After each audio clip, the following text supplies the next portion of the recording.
everyone, I hope you're well. So today I thought I'll do something nice and easy and something that I would naturally do if I have a bit of time and I'm in my studio and I want to experiment with color mixing. Very often, and if you have been watching this channel for a while, you will recall how quite often I mention that I have loads of palettes, but they're always busy with other colors, whether they are from previous painting sessions or from previous just mixing, swatching sessions.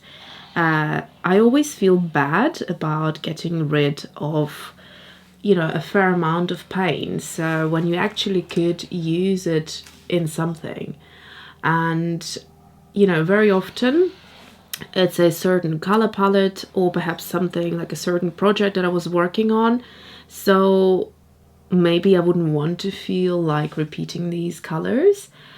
But what you can always do, if you don't want to create another painting with this color palette, that is, what you can always do is just experiment with further swatching. And this is what I'm going to do today, and show you what I would do when I'm not switching the cameras on. So the only difference is you are with me today on this process. So I hope you'll find it interesting and inspiring. This is not about, you know, squeezing out a new watercolor or purchasing a new watercolor. This is simply a process of looking what you already have and using it up and being quite frugal with your watercolor. So what I will do is use the color palette stamping set today, because I'll show you a couple of items here.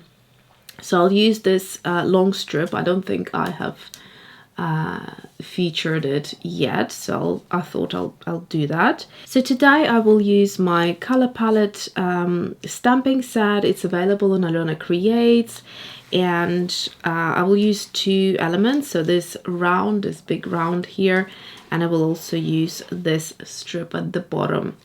And to stamp it with, I will use my acrylic block, which I will use for the color wheel and also for this bit here. For my stamping ink, I am going to go for Distress Ink Tattered Rose. It's kind of my signature look. You do you. If you prefer to stamp with black ink, that is absolutely fine. For my brush, I will use Jackson's Quill. I tried to link all the products that I use in the video down below so that it's for your convenience. And what else? That's it really.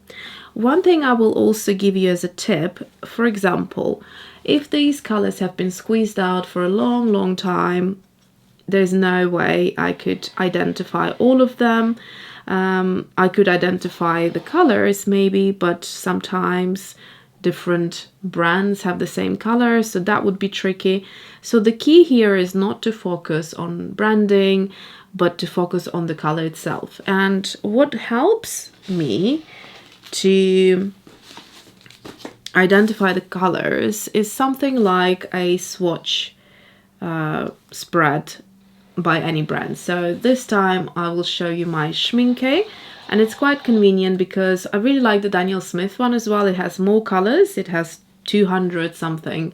In here I have all the colors in one place, and I think it should be enough. We should be able to identify the colors that I have in my palette close enough, and that's the key. So we just can, you know, if we're not certain, we can refer to that.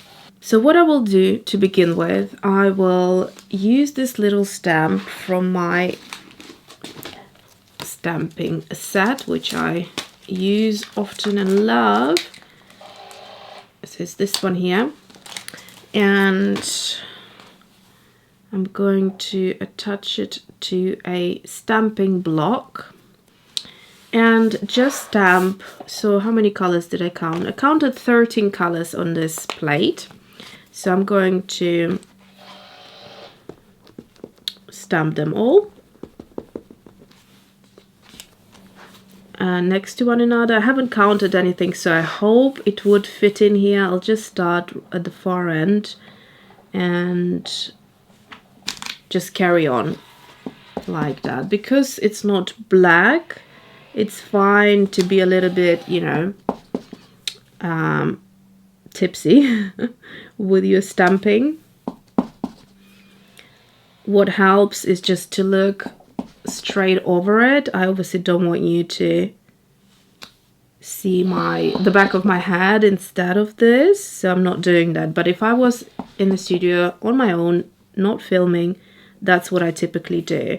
But you can see it's, you know, easy to do them straight. As long as you just focus a little bit, it's not that complicated. It has this sketchy look to it because I'm not stamping on the line, I'm leaving a little bit of a gap. So I like the style of this stamping look. So I'll carry on and finish the row of 13. So firstly, what I will do is just swatch the colors so I can see roughly what the colors are, because sometimes they change when they're in the dry state like that, in a blob of the pigments. They can be a little bit difficult to judge the exact color, but I can see that this is a yellow. So I'll start with the yellow, and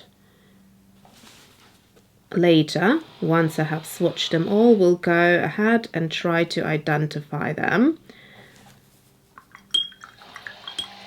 It may be a good idea to skip like every color and then go back so they don't blend and make a whole mess, because we want to see what they are. But at the same time, I don't want to be like too precious about it. I just want to get the job done, basically. So I'm going into what I think would be the next color in terms of the color chart, but really it doesn't have to be that serious. So next one probably would be this one. Little update while I'm swatching. Little update on the roadworks. If you hear any noise, it shouldn't be too noisy today. So they're actually getting things ready for tomorrow, which is a big day. They're finally going to resurface the road, or actually surfaces rather than resurface it. And that will be it. I will have a big glass of champagne to celebrate, because yeah, I mean, since August, and we're now you know, getting into the later half of the November, so it's been a long time, but we had a week here or there of peace and quiet, so I'm quite happy with that. And hopefully I can, if I have time, film a little new course for my Teachable. If you are not aware, I have quite a few courses there, so check them out. Hey everyone, as I'm editing this video now, I realized that for Black Friday I haven't done any sales. It's just been super busy, and I really, however, want to do a sale. So on my Teachable, I have now put 2 big courses up on sale. So Playful Watercolor with Mixed Media and Contemporary Color Palette are 2 courses that I really enjoyed filming. So they are both 50% off. It's one-off situation, it won't be happening again, and I'm extending the sale from now, which is today, Monday the 28th, until the end of week. So that would be, let's see, Friday the 2nd of December, 8 p.m. GMT. This is when the sale will come to an end. I thought that would be a great little pre-Christmas present that you can give to yourself or maybe your loved ones. And I hope you enjoy the courses if you decide to purchase them. And I will see you there on Teachable Alyona Creates. And yeah, I haven't filmed anything new for a long time, what feels like. So that looks like we have all of these colors covered. Now, let's see, shall I go into the blue? I'll probably go into the blue now. So we've got two blues. We've got this one, which seems to be more of a cobalt blue, or like a cobalt turquoise rather. And then the other one, I'll swatch right next to it, seems to me that it's more of a teal. In essence, when it comes to mixing, I will use them in the same manner because they might be slightly different side by side, but it's only very marginal.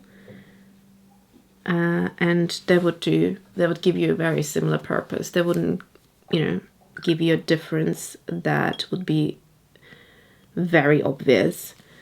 And then greens, again, I've got two different greens. This is more of a chartreuse green right here, and this one seems to be more of a like a spring or apple green. Also keep in mind there are some brands that call their colors slightly different to the traditional names, so loads of things to consider. So far you can see it's a very lovely vibrant and colorful color palette. I guess this reminds me a lot of the summer month, which I'm missing. I don't know, I'm so far not really enjoying the cold.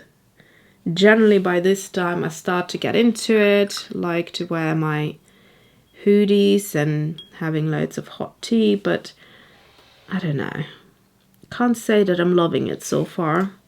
The cold. I really miss the summer. I miss all the swimming in the sea and the heat from the sun. I hope you're taking vitamin D. It's like super important for you. Anyway, why am I talking about all of this? So we've got 3 colors left, and I will swatch them as they are laid out on the palette.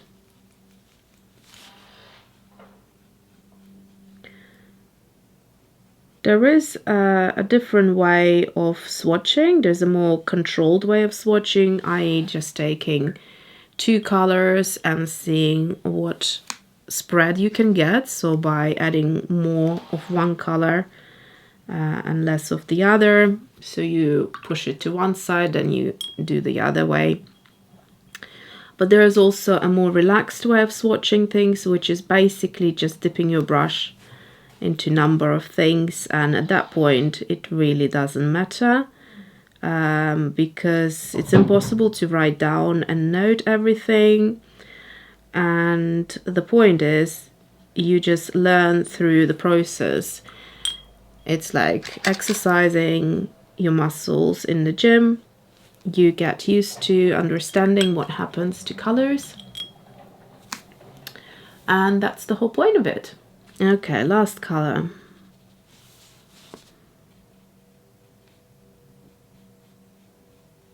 So I managed not to blend them together, which means that we have individual colors swatched.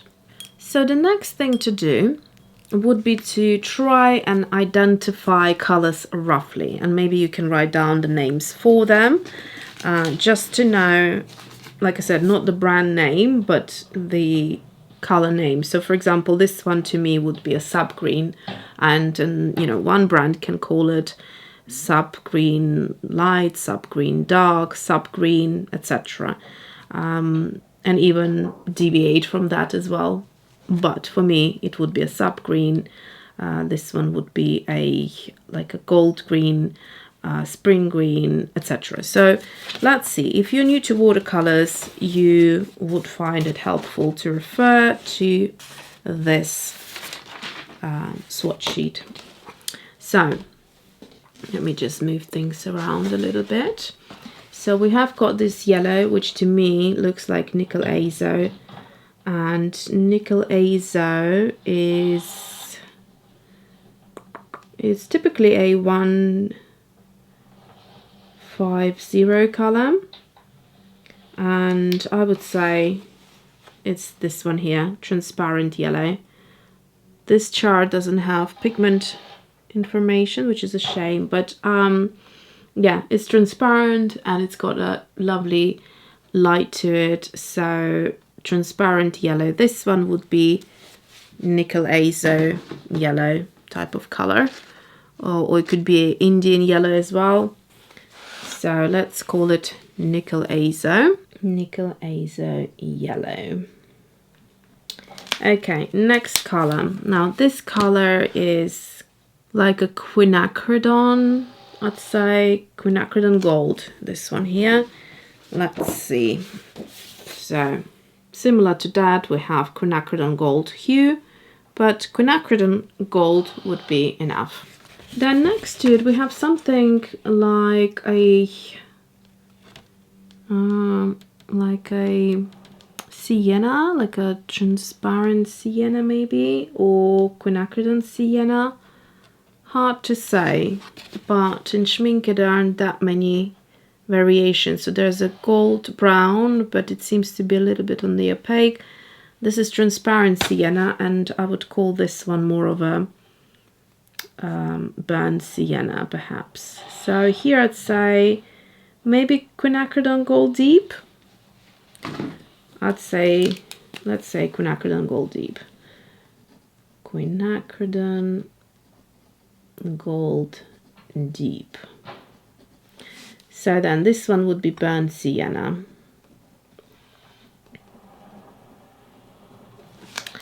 Okay, now this red color, that's not very typical.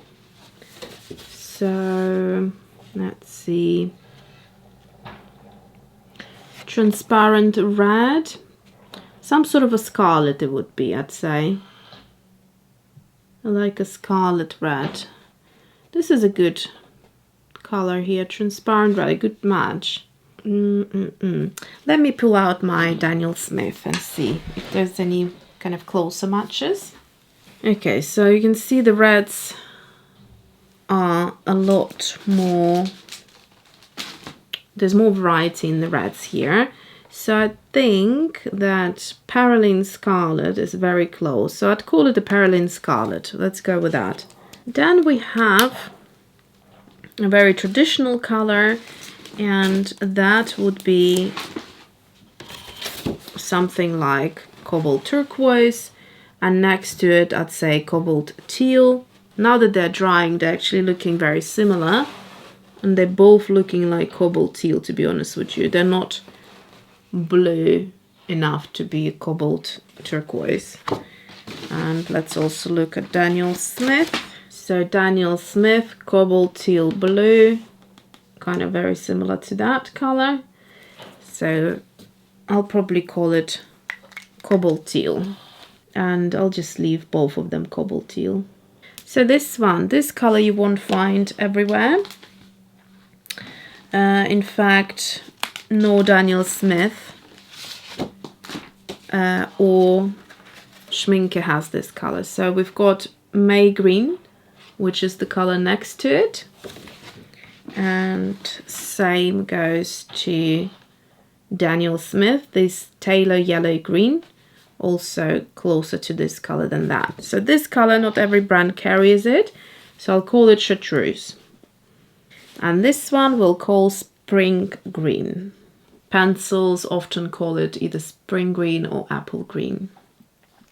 Here, Gold Green. Again, let's see, we've got Gold Green by Daniel Smith, very close. And then in here, actually, Schmincke doesn't have a Gold Green. They really need to add a Gold Green. And this is one of my favorite colors. I absolutely love it. And this one, Sub Green. I won't even bother showing you Sub Green. Even at the beginner's level, you will know what Sub Green looks like. This is Paraline Green, I think I would identify it as. So we have Paraline Green right here. And then Schmincke, where is it? Here, Paraline Green. Very similar, slightly more green. So yeah, Paraline Green it is. Now the next color, it's got loads of granulation in there. A little bit difficult to identify. It would be something similar to Lunar Earth in Daniel Smith, tone-wise. But of course it's you know, Daniel Smith known for that color, so it's not something that I would go ahead and call it, and it's not that exact color. And Schmincke, let's see, I'll have a quick look. Mars Brown, yeah, actually that's more of a Mars Brown because it has that lovely, interesting granular effect. So I'll go with Mars Brown. Okay, so now that we have identified things, it at least will help us to navigate the whole swatching process. So what I will do now is swatch out this color wheel on this side and then just have a blast of a time mixing things. It'll be very relaxed, very casual, so I hope you can join in if you have the same situation going on, or first watch and then go off and do it, whichever way you want, or even just listening to it. It's all fine.